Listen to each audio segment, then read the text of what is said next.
What's up, you guys? Before we dive in, a quick heads up. This episode contains conversations about suicide, addiction, and mental health struggles. So if you're going through it right now, please know you are not alone and there is help out there. So talk to someone, reach out. Today, I'm sitting down with the incredible Mothica, an artist who turned her pain into power. From surviving a suicide attempt at 16 to building a career out of raw, unapologetic music. She's lived through the kind of shit most people never talk about, and we get into all of it.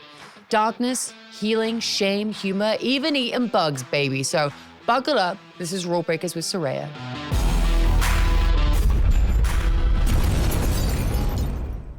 Okay, what's up, everyone? We have the wonderful Mothica. I mean, look at her. She's so fucking beautiful, dude. Like the outfit, the face, everything. She's just absolutely gorgeous.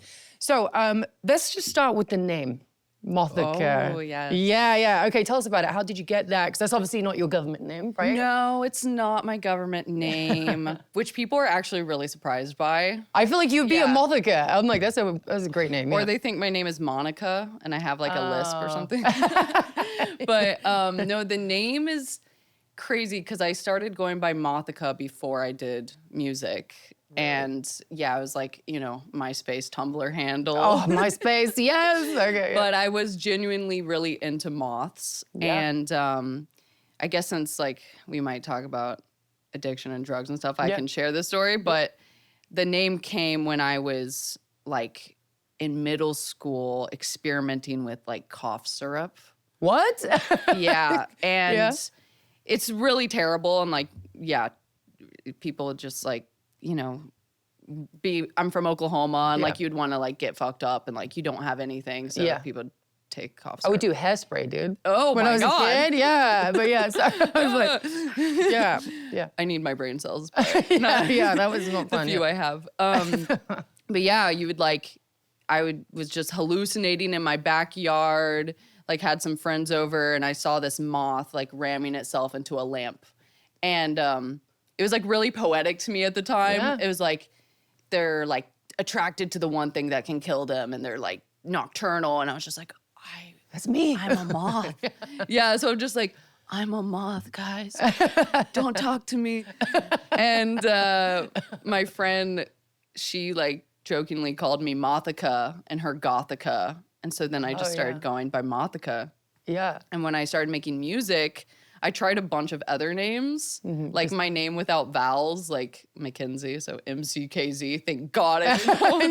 Mothica's what other names did you have? Briefly, I tried Teen Moth. Like Teen Moth, like Teen Mom? Teen Mom. Oh, we just had Kaylin on here. Really? Yeah. Well, that would have worked when I was 18. Yeah, but like, not anymore. Yeah, I had another name I really want to say for like a side project, but everyone keeps telling me it sounds like an adult actress, which is... Go on. Go on. Which is like my middle name and like the color of the foundation I wear. So it's like Ashton Ivory. Ooh, Ashton Ivory. Yes. That's good. That is really right? good. That's really good. I always say music and wrestling kind of go hand in hand because like we create like these personas and stuff like that. And like I had names that they wanted me to have in WWE. So they were like, okay, come up with a stage name because we couldn't have our own because they want to copyright it. Saraya is way cooler than like these names, but they were like, I came up with Paige because I loved Charmed growing up. Oh. And Rose McGowan, Pale with a Butt Chin. I was like, this is me. And then they came up with two names, and it was Mara Rooney from The Girl with a Dragon Tattoo, which they were like, you're gothic or whatever they thought gothic was back then, right? And was like, that's you. You all look the same. Or Echo. And I was like, I am not going to be called fucking Echo. I like that. No, I just couldn't. Because this is what they wanted me to do, too. They wanted me to, like, crawl down the ramp and shit like that and wear like big contacts. And I was like, it just doesn't feel like me. Like Gollum? Like Gollum, dude. Yeah, like fucking Gollum. But then I was like, you know what? I will stick with Paige. I love Paige. What's funny is Echo is a name I had saved for like a lizard I wanted. Like it's a good lizard name. Oh yeah, like a gecko. Like a gecko. Echo. Yeah. The gecko. No, see, it's good for animals. I feel like there's a fucking dolphin named Echo, dude. Like that. Perfect. But me being called Echo, and I feel like people would make fun of me and it would just be like a whole joke and stuff. I already get made fun of by my real name. My last name is Beavis. So the jokes write themselves. I don't know what joke you're talking about. Thank you. Yeah, I appreciate it. Okay. So you obviously do music and stuff like that. Was that something that you always wanted to do, or is it something prior to that? How did you get No. into it? Because I saw that you started doing music in secret or something. Yes. Okay, yes. so tell us about that. Yeah, music was like kind of a, secret, like something I would do by myself at home and like write these emo poetry. And then I was learning how to play guitar. So just like, it was like a diary for me, but I definitely like never thought I want to be on stage. I want to be this thing. I want to be like, Hillary Duff or whatever at the time, 2000s.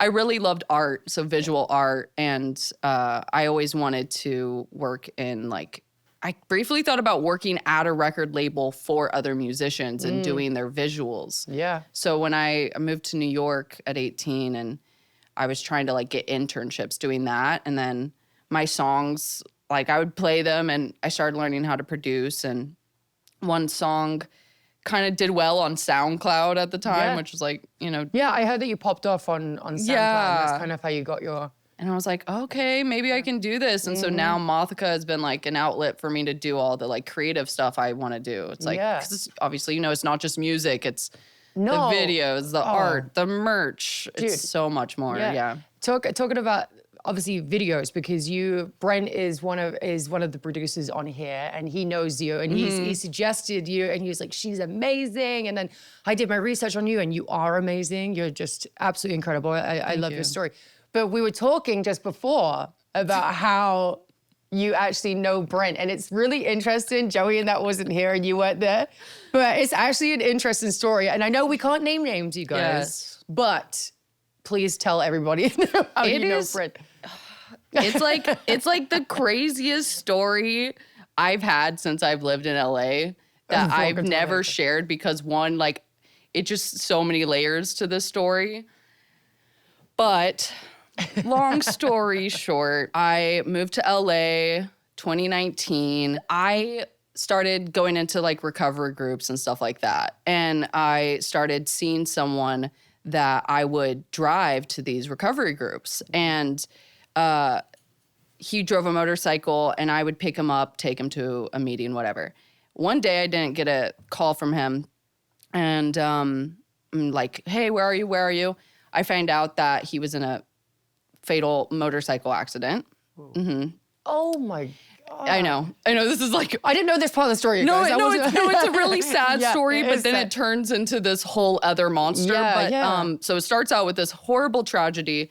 I'm new to LA. I've never been like, I go to the hospital, I'm seeing him. And the next day I have a session booked to write a song. And I'm just like, I don't want to go to the studio, but I just like want to get my mind off of it. And so I go and I write this song about this person that I had only known for a few months, but like we also had the same sobriety date. So I wrote this song called Kindred Spirits.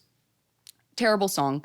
But, it's like, it's hard because when you write a song about something so like heart-wrenching, you want to get it right if you're going to make a song for someone. So I decided not to put it out. Okay. But the manager of the producer that session was like, hey, I'm a psychic medium. If you pay me $150, I'll channel him. And I'm like, okay. So I do it. I've never seen a psychic before, anything like that. And somehow this ties into me knowing Brent. I'm wondering, like, where are we going? This is interesting. Brent is the psychic. Yeah. Right? So the psychic medium, who's also a music manager and also does lashes, and then again, welcome to LA. Yeah.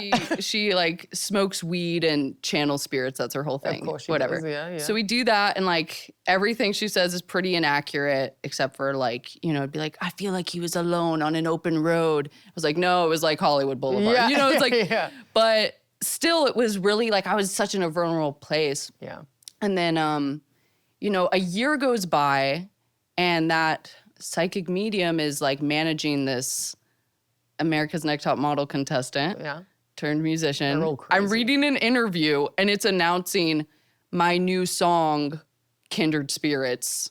And I'm like, that's my song. Yeah. So I reach out and I just like explain the situation. I'm like, hey, by the way, this is my song. I don't know how you got it. And like the medium was like just so angry at me, like, you better apologize to me next time you hit me up. Like, you didn't put out the song so I can do whatever I want with it. And I'm like, what the fuck? like, this is not how music works. You don't Yeah. just like, oh, I have a bounce of this song, so now I can give it to this person. And then the artist also, I explain, yeah, you have hey, to sign off on it. Yeah.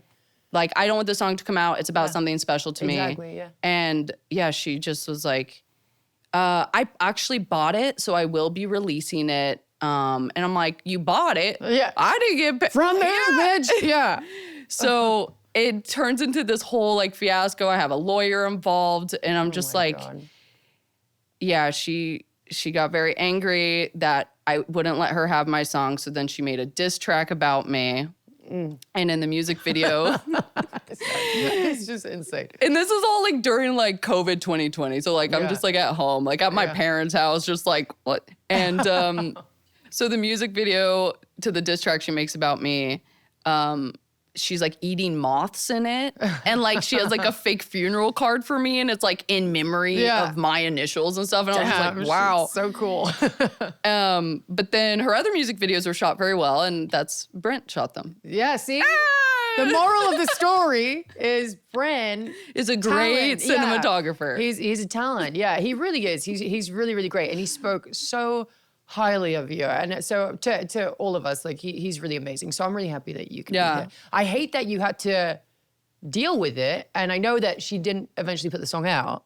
Yeah, it was just so, it was like me just moving to LA. I get entangled with like a psychic medium music manager and like a welcome to America's LA. Next Top Model contestant. And I was just like, this like doesn't feel real. And like, You're like, am I being punked, dude? yeah, I was this just like, what is happening right now? It's just LA, dude. I feel like everyone has like an LA story. Like I tell people like, you see at least one homeless person spreading their ass as soon as they get, if you come to LA, it's like a hazing thing.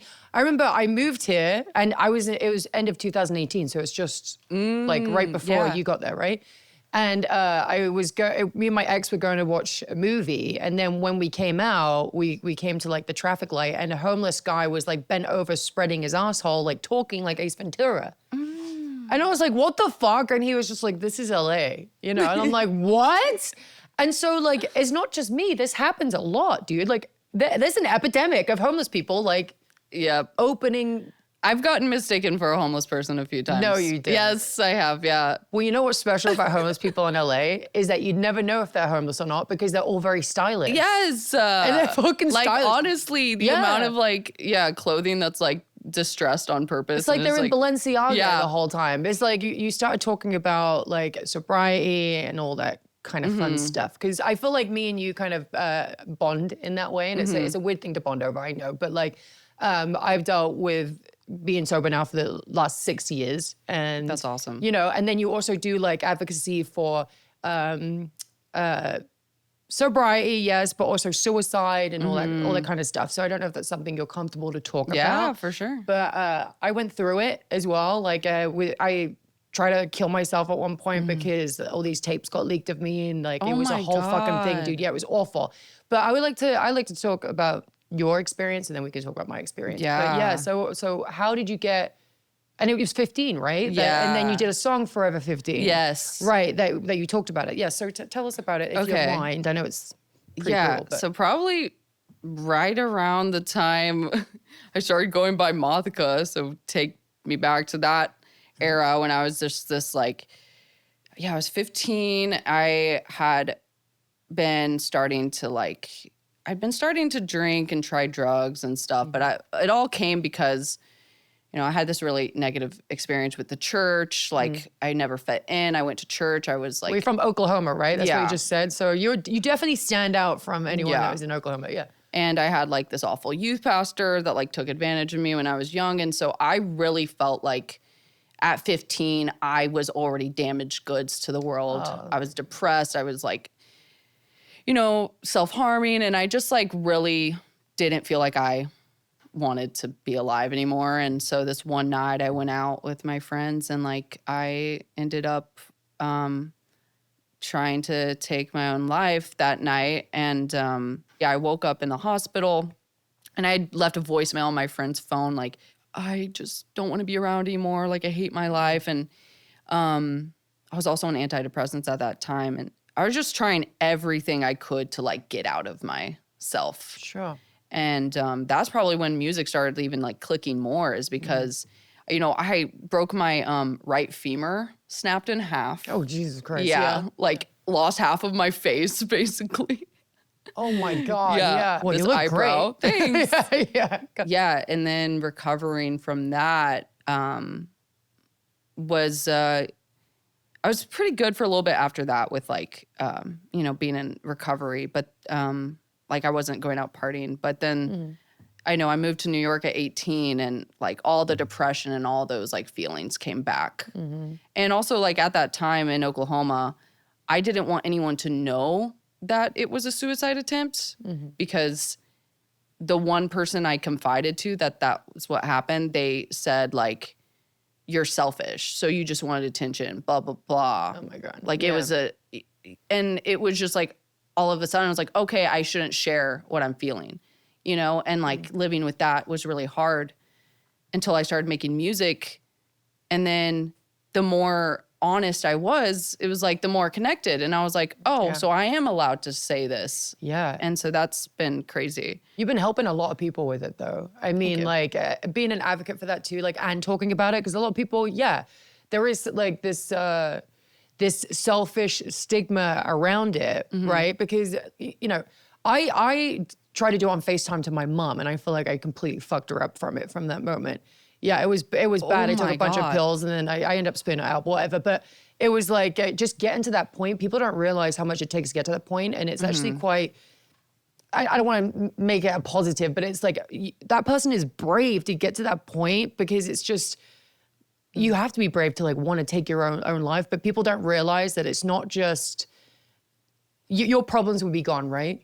But you're leaving behind just a lot of people that love you, you know, and it affects them forever. Yeah. You know, and so like it is hard to talk about. It really is. But like I feel like it needs to be talked about because it happens to a lot of people, especially like I feel like nowadays, especially because social media is like a massive part of people being depressed, because they look at social media and stuff like that and be like, this person has a great life, what about me? But we're all posting stuff that's good. If we're not going to post the bad stuff about it. So it's good like someone like you is so open to talk about it, because you're saving a lot of lives. I feel like I still don't even share all the bad parts of it. Like even when I share it in a show or in a song, it's very curated. And I definitely want to like be more open, because, you know, I like even on my last European tour in, what was it, like 7 months ago, I was struggling with pill addiction behind the scenes. I'm taking photos with fans. And one of the big reasons why I went to rehab was like, I was having suicidal thoughts again. Like even while meeting fans, I was like thinking, I'm so glad they have a photo of me smiling that they can post when I go kill myself when I get home. Yeah, like those are my thoughts, because I truly just like, I was back in that place again, and it's depression has always just like followed me and plagued me. And like. Do you think pills was the thing that was kind of making you feel like that? Like is like obviously probably amplifying it. Yeah, well, I was trying to get off of it on the tour, and I was going through withdrawals during the tour, and just the shame I felt of like, I threw away my sobriety and I didn't even know it. I was like in denial about it. Yeah, you do get in denial. Yeah. Because to me, I was like, I'm self-medicating, but I'm not going to a doctor. Like this. Yeah. You don't even know. And getting drugs from the street too, right? Yeah. It's like you have to worry now because of the fentanyl and all that kind of stuff. And they're just like, you know, they're trying to make more bang for their buck, so they shove in a bunch of crap and crush it and put it into a pill. So it's like you are getting a little bit of the Xanax in it, but there's a lot of stuff, like miscellaneous stuff that you don't know that's in there, you know. And what's crazy is like my whole life it's been like, you know, after I was 15, I always viewed like, okay, this is my bonus time. I survived my suicide attempt. Now I want to make the best of my life because I wasn't going to be here. Like, and then when I first stopped drinking, my life got really good. But I started getting all this anxiety then about dying, because it was like, oh my God, I don't want to die. Yeah. And now I'm like, what do I do with that feeling? It's like now I'm like afraid to do anything because I like have so much to live for. And so the anxiety of me being happy for the first time in my life babe. led to me taking the pills. Fuck. It's just like, what? Yeah. And so that's been what I've been kind of going through now is like, now it's been 6 months off of those pills. And like, I think it was way harder to quit that than the drinking was. Oh, yeah. Because it was so functional, you know, it was just like, but the one positive of me quitting it is like, you know, I had so much anxiety because I always had something to feed my anxiety and like numb it. And now that I know that I don't have that option, I have a lot less anxiety. I know it kind God. of, again, it like, I feel like it amplifies it. And that's what like my drug of choice was Percocets, right? And like after my neck surgeries, especially, like you would get the good stuff, you know? And I did really well. When I had my boob job and they gave me Percocets, I didn't take them, right? It was like, maybe I took one day after and then I was like, I shouldn't take these. And then I won't even take a fucking Tylenol, dude. Because I feel like any kind of pharmaceutical like medicine is pumped full of stuff that gives you that addictive feeling. So like if I do anything, it would be like grass, like from the ground, you know what I mean? Like fucking, I'm not saying encouraging doing drugs or anything like that, but I'm like, I'll microdose a mushroom, you know what I mean? Like that kind of thing, but I wouldn't do like anything else. Mothica, you had mentioned wanting to be more open about your journey and your experience. And I know that it's heavy subject matter, but I think it is important to share those stories. And I've had my own very close experience.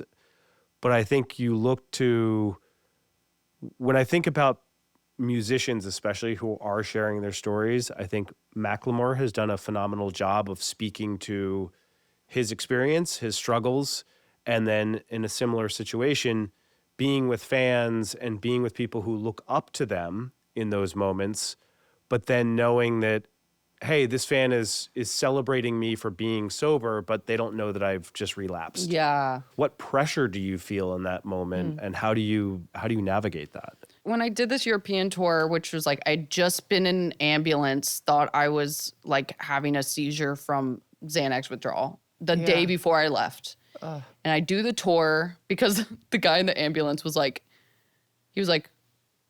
this is just a panic attack. This is all in your head. Oh, I hate these motherfuckers, dude. Oh my God. Don't it get me was started like on this. terrible, but also it was really like empowering because I was like, if this is really only in my head, which physically actually there was something going on, but like I was like, okay, I'm gonna do the tour. But that tour, I was crying, I was miserable, I was like walking around Amsterdam, the most beautiful places, but my mind was so not there because one, I'm sick from this thing and I'm meeting fans and like they all know I had posted about it. Yeah. But I can't like let my guard down and really share that side because when I'm Mothica, I'm supposed to be the person that overcame that. Yeah. That's telling you it can get better. Yeah. But I was just in the middle of like, it's worse. It's worse right now. And so I felt, I'm really glad I did it, but it was really hard because people be like, they want to connect and be like, I know what you're going through. I'm like, here's like some sleepy time tea. I know you have insomnia. Like, you know, they want to be there and I just have to like kind of still put on this wall. Like otherwise. a facade in a way. Yeah, no, I understand. But what I always say, that's what makes you a role model though, is like, first of all, being a performer, you have to learn how to turn it on, right? Even if you're struggling behind the scenes and stuff. But like, I always say something that you went through, like you're not a perfect person, right? Right? And I always say like, if you're perfect, there's something fucking wrong with you. But I always thought in my head, being a role model, you couldn't make mistakes, you couldn't do all these things.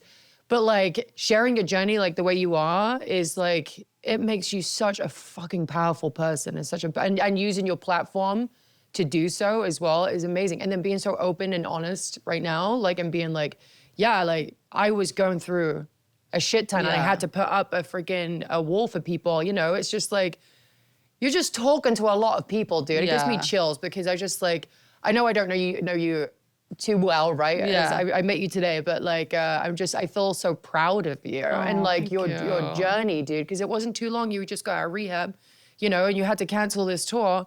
And now, like, you're sitting here, which is amazing. You're sober. You have shows coming up in Europe again, which is amazing. And then hopefully you get to do your American tour, which we will all be in attendance for. But I feel like you need to hear it because, again, someone in your position, yes, you have fans that are like, good job, like, I'm proud of you. But, like, you feel like it's kind of like a bias in a way because they're your fans, But I just want to say, like, you're doing an amazing fucking job. And you are just an incredible person. Thank you.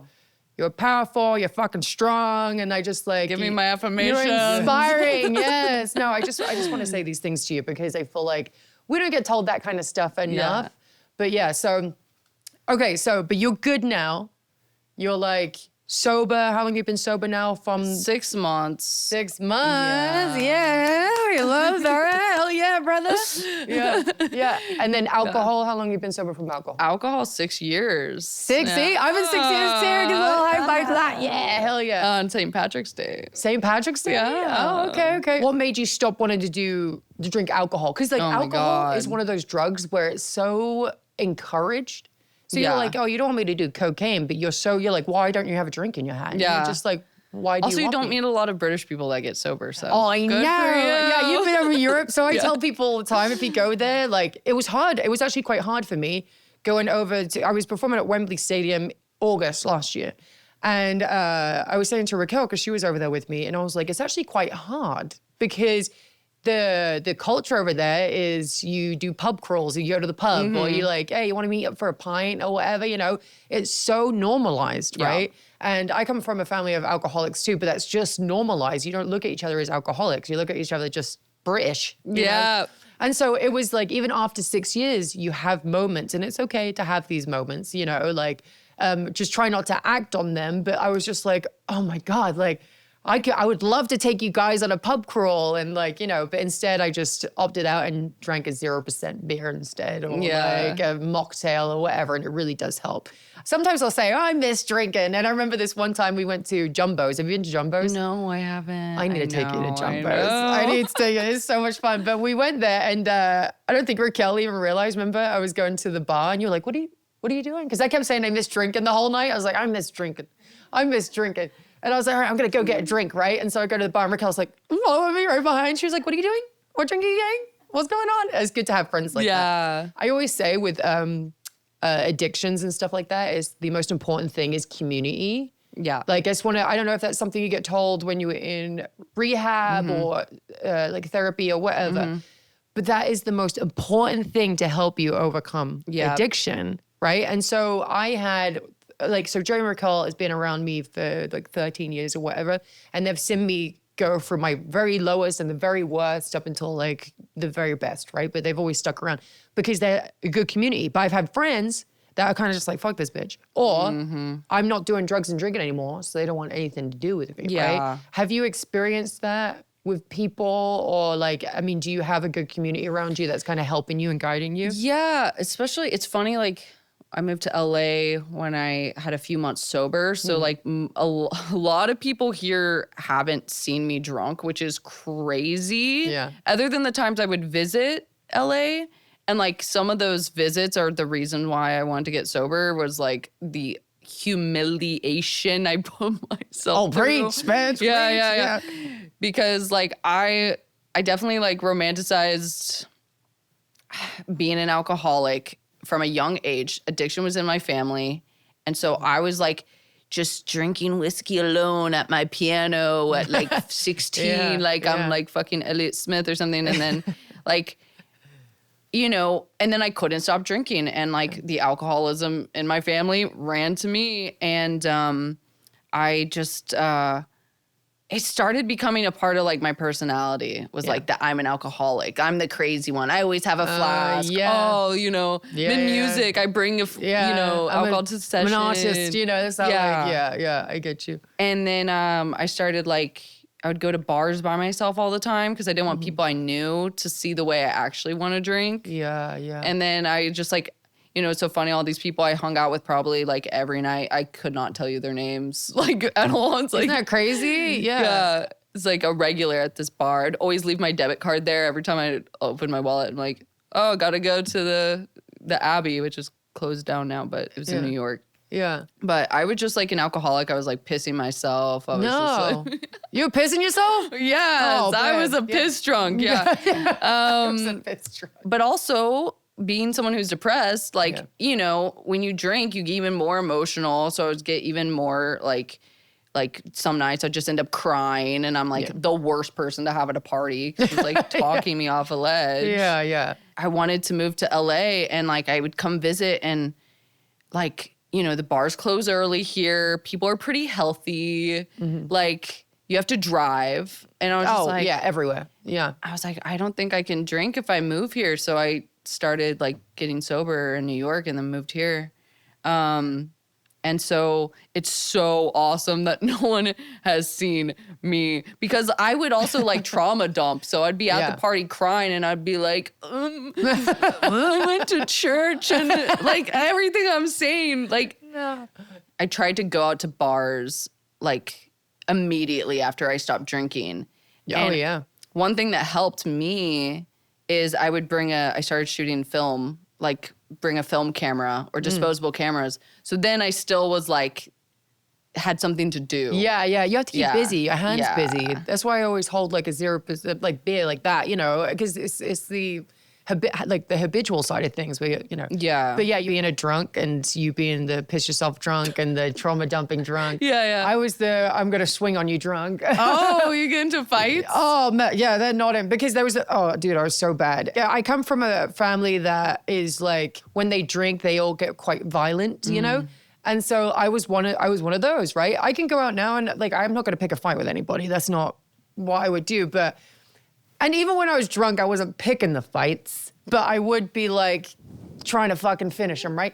So we're in Orlando. I lived out there for a long time.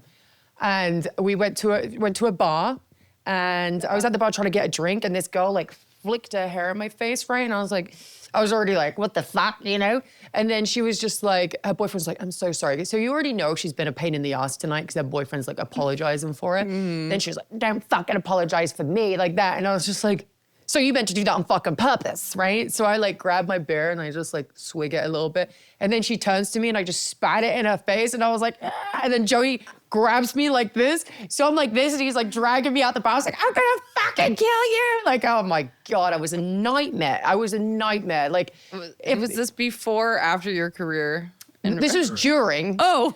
So you picked the right career. I know, dude. I was like, this is why I can't drink because I end up on TMZ a lot, dude. It was so no way. It was so bad. I was a nightmare because I was doing reality show where they just pump you full of alcohol because that's like the secret to keep getting drama in these reality shows, you know, and all these women, you get them together, you give them some fucking whiskey, right? And I loved whiskey. So I was like, fuck yeah, keep Jack and Jack is what I used to call it, Jack and Jack. And like a splash of Coke, you know? Yeah. And so I'd be drinking and fucking, first episode I did a Total Divas, I headbutted a chick, but she deserved it. She called Natty the N-bomb dude. And I was like, oh, that's not gonna fucking work over here, brother. And so like I stopped fighting with her. It was just a nightmare. What's the show? I need to go watch it. Total Divas. So WWE stopped the airing of the actual fight, but they did show it in a teaser, but they didn't show it like, you know, it showed me like throwing a girl across the room. And I remember like giving her like fucking salt and pepper punches, dude. I was just like on top of her.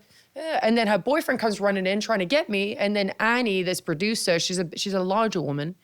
She scoops him up on her shoulder and like runs out this apartment with him. Like he looks like a little bitch, dude. It's crazy. And then I'm still on top of this girl and I'm like shoving her face into the carpet like she just pissed or something, you know? Like, you stupid fucking bitch. But she was being racist to my white friend. Like she called her the N-bomb. This white girl said the N-word, right? To a white person. So I'm like, what's happening here? Like, what is wrong with you? And then she like I'd wear a lot of snapbacks. She like smacked it off my head and I was like, I was so fucking mad. But yes, moral of the story is. So how do you deal with your anger issues now? I definitely, with age, I've got a lot, but I'll be 33 this year. I never start fights, ever. Ever. I don't start them. But like, I finish them. But like, I don't like rude people. I think, do not treat me with disrespect. I don't know you. If they talk to me like shit, I do not like it. I think it's because, you probably know this, like, you, as women, I'm not trying to use like the fact that we're fucking women, but we deal with a lot in our lives. And like, I've been through a lot and you've been through a lot. And at some point you're just like, I don't want to fucking deal with this anymore. So if you treat me with respect, I will give it back, but I'm going to always give the same energy every single time. And like, I've been speaking to this guy and he's really sweet, but he was there the other day when I got arguing with this lady because I parked in like a private parking thing and she started yelling at me and I was like, I'll kick your fucking ass, you old cunt. And I started screaming at her and like he left and then he texted me, he's like, Raya, please. He was just like, you need to replace that energy and just ignore her. And I was just like, but she was rude to me. And then he was like, no. But even if she was rude, he was like, try and replace it with like a more positive. And I thought it was great advice because he was like he's like Russian too. So he's like broken English, but like he was writing out these long paragraphs saying like how I should do things differently and like be more positive and like ignore them. And I was just like, you know what? No one's ever said that to me before.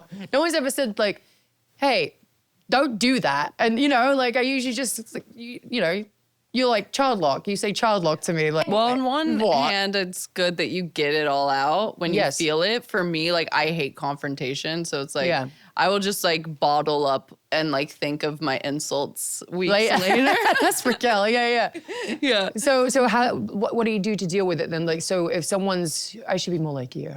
Okay. No, I should. No, well, you know, sometimes you're going to push it all down and eventually you're going to explode, right? But like, what do you do in a situation? Like say like Raquel comes up to you and you're just like, listen, you dumb bitch. You parked on my spot, which was what happened, dude, pretty much. Well, how would you? I would not be, I would just be like, oh, I'm so sorry. I would be very you're just very weak sweet about it. But then I'd be like, very angry later. Yeah. You know what I should have said? Yeah. Like probably roll up the window before I say something. Or like, it's like when your parents, like as a kid, like when your parents, like when you slam the door and you're just like, like I literally have videos of me doing that to my parent. Dude. It's like so funny.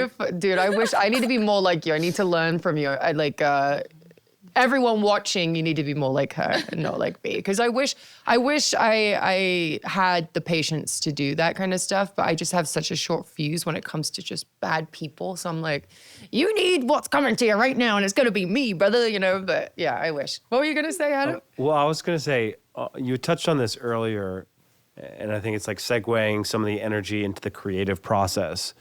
You mentioned carrying a film camera around, and that's part of what you're doing now. But also, how are you taking this energy and these experiences and funneling it into your own songwriting? Like, what is your creative process? Well, actually, it's funny talking about anger and stuff like that. When I went to rehab, I was like, I don't know if I want to do music. Like, this has led me back into, you know, addiction and everything. It's like triggering to me. And I went to rehab, did not listen to any music at all.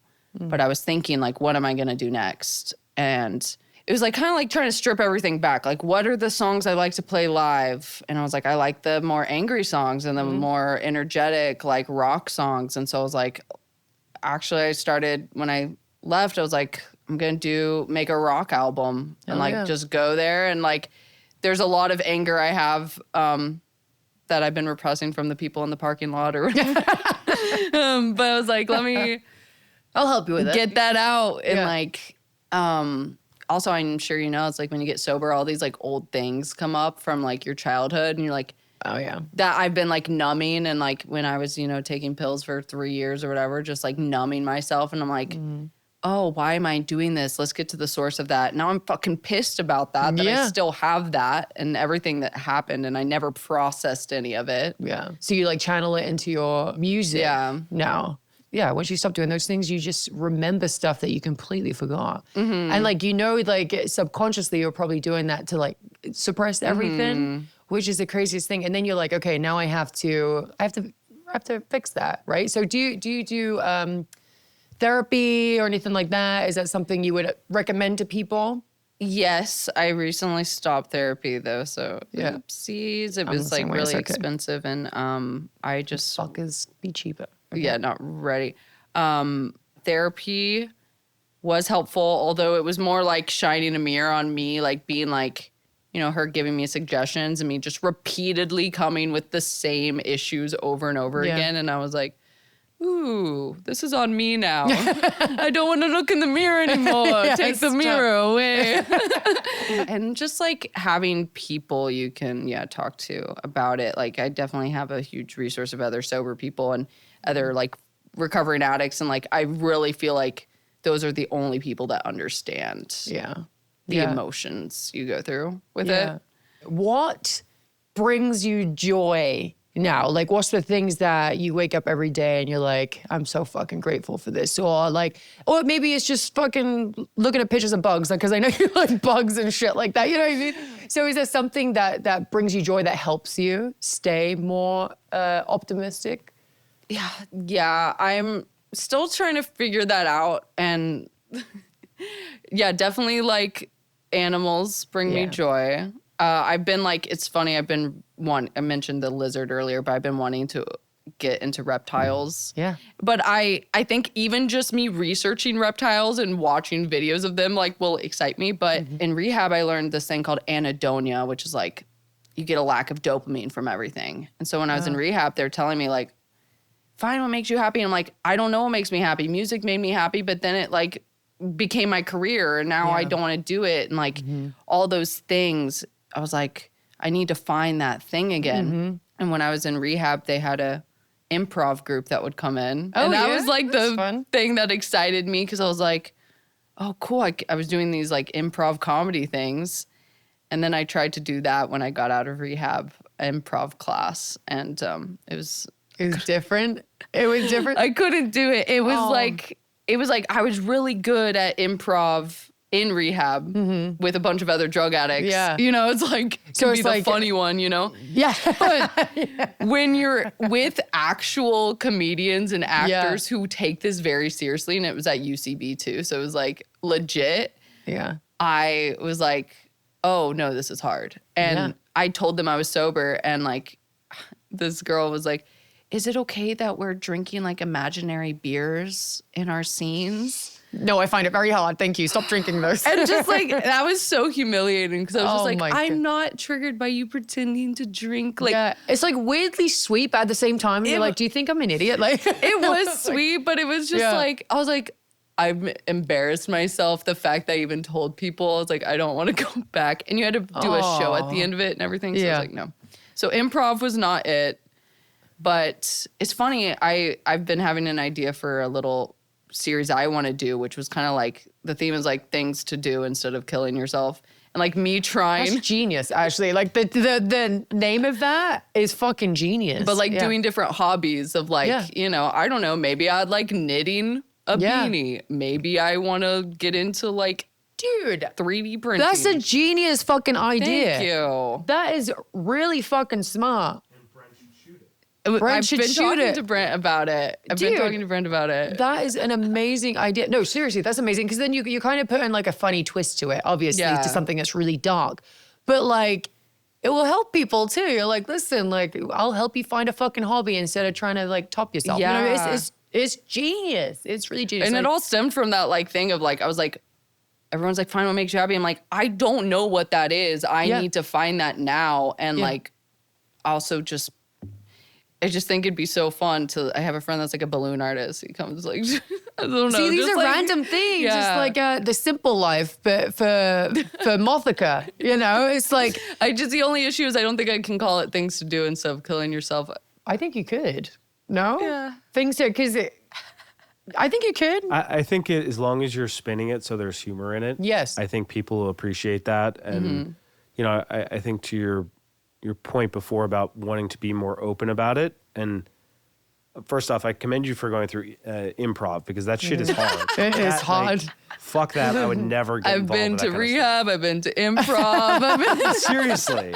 But like, there's also something, and this is what I think is really unique about this show and the people that we've had on the show is that we're kind of, it's kind of like the misfits, these people that everyone's like dismisses. And it's like, oh, you're not this perfect person in this societal norm, but it's like, fuck that. It doesn't matter about that. And what we're starting to realize is you have folks that are coming through and they have these incredible stories and journeys to get them to the place where they're supposed to be through very unconventional paths. And, you know, to be able to take this darkness and merge it with comedy in a way that is ultimately resonating with a 15-year-old girl or a 15-year-old boy that's in Oklahoma or in Kansas City that is also struggling with that, but doesn't have the community that you've built up or that Saraya has built up, and you're touching and you're impacting that one person, that transcends anything you could possibly do. And I imagine it's the same with your music, but like,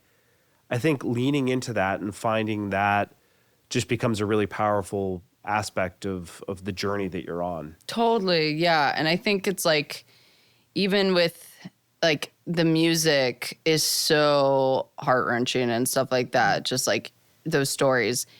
But what I really loved about comedy, or even my little foray into improv, my 2 classes I went to, I want to bring that more into my life, because humor and connection, like connecting with people, laughter is like the ultimate like medicine. Yeah.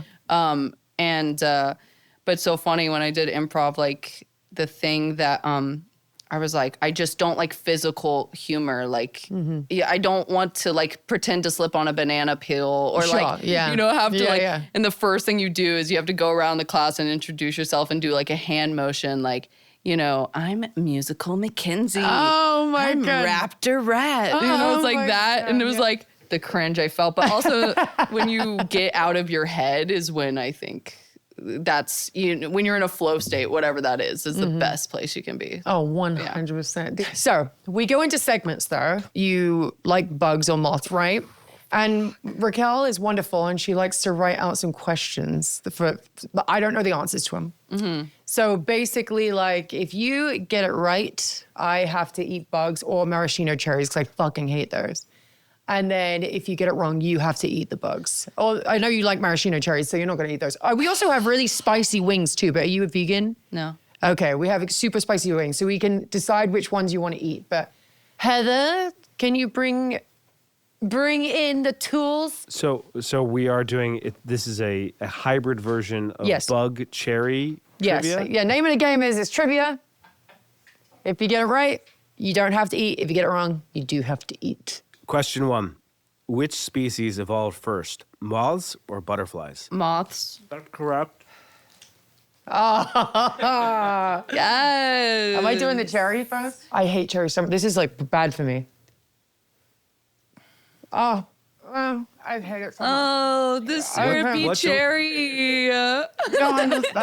What don't you like about them? It's just the fucking taste of them is so disgusting, dude. I don't know how people eat those. All right, go on.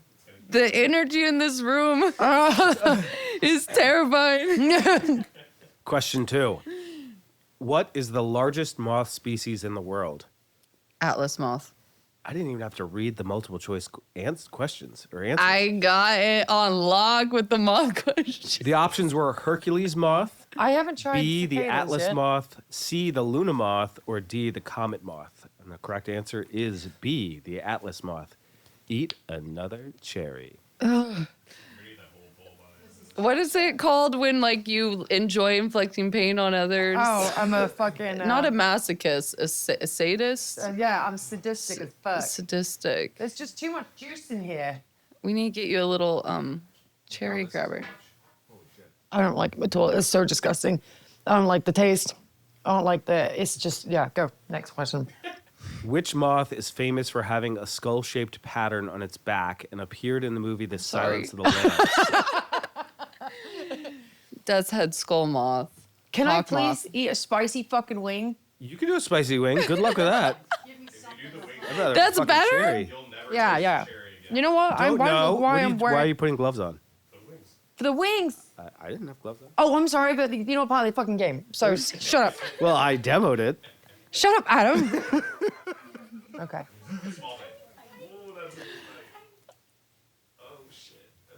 Just wait. Holy shit, you can already go. Oh my God, why do people eat that? Get more tea. That's crazy. Oh my God. Oh my God, my tongue is on fire. Yeah. Give me that. How do people eat that? My tongue feels like it's being stabbed. I don't know how you can enjoy that. Oh The my yogurt God, things Adam, I help. thought you were being a pussy bear. You're crying. Dude, oh my God, what's wrong with Yeah. people? Question 4. We don't want pity bugs. How many species of moth are there? A, 1,000, B, 16,000, C, 160,000, or D, 1.6 million? C, 160,000. Jeez Louise, Saraya. Eat those cherries. Now you're Just going to let me drink have the a cherry bite. juice. Not the Chex Mix. Bro, that is crazy. I'm in like shock. Yeah. For those of you who are not watching, I have never seen Saraya in this much discomfort. I'll eat anything, bro, but that is fucking insane. My mouth is like in pain. Oh my God, that hurts. That's just the first journey. Okay, give her another easy question. Question, Oh my God. question 5. What don't vampire moths drink? A, nectar, B, blood, I swear. C, tears, or D, milk? I've never heard of a vampire moth. Oh, thank God. I'm like dying. Nectar? That is incorrect. Oh my God, thank God. 8, bitch. Okay. I think I need to like. Yeah. Oh my God. Would you like a mixed one? Is A little that better? surprise? How are you feeling, Saraya? I feel like my heart is on fire, dude. There you go. There you go. There you go. Yeah, you did it. Yeah. Yeah, get that one. It's like dog food. What Go. was that?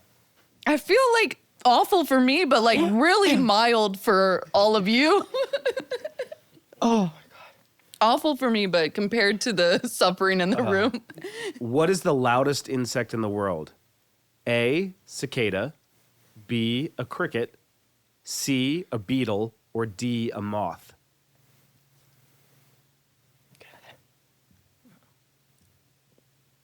A cicada?